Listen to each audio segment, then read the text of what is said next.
Here's your first lesson, your proper boxing stance. So if you could do this with me, you're going to start off with your feet a little wider than shoulder width apart. So one more time, take your feet, step a little strong wide stance, and keep your knees slightly bent for me. This is how we find your boxing stance. So if you are right-handed, you're going to take your right foot and you're going to step it back. If you are left-handed, you're going to take your left foot and you're going to step it back. Now, if you're left-handed, I want you to be aware that I will be demonstrating in a right-handed orthodox boxing stance. You'll be mirroring me the complete opposite if you are a left-handed boxer, a southpaw.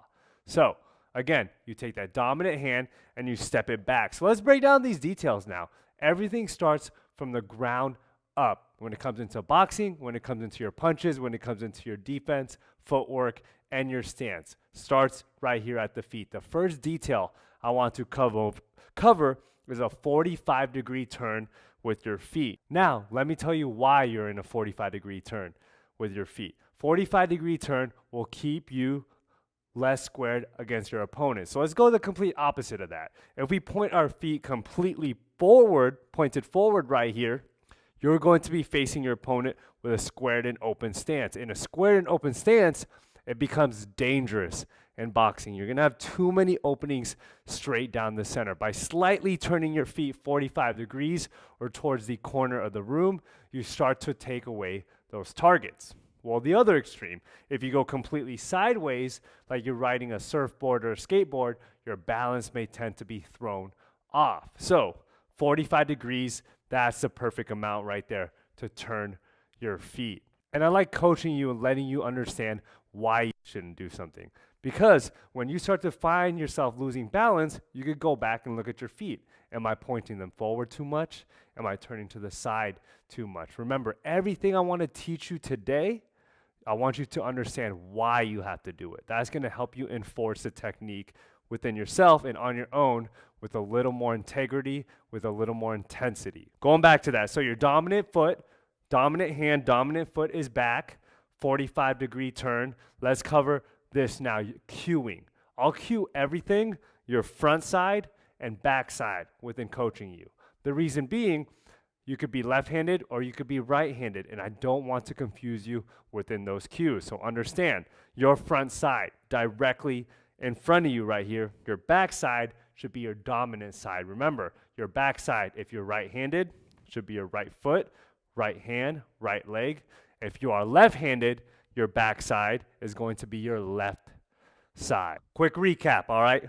45-degree turn with our feet. We understand our dominant side. We understand our front side and our back side.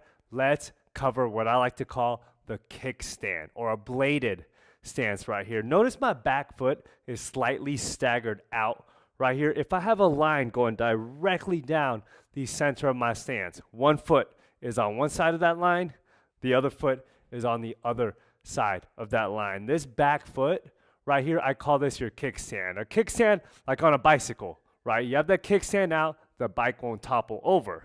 Right here, this is my base, my foundation. This will help me with my balance, my kickstand. So I have it behind right here, I'll start to fall off balance in my stance. Again, I like teaching you, coaching you on these things so you understand, hey, I kind of feel off balance right now as I'm throwing punches. Let me check my feet.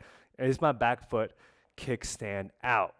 Now, another very important detail when it comes into your back foot, notice my heel is slightly elevated right here off of the ground. This is so key when it comes into your boxing footwork. Staying on that back toe will keep you a little bit more mobile right here. Think of this as your transmission in your car. You'll be able to change gears, change directions, change speeds at any given moment, a little smoother, a little easier when you're on this back toe.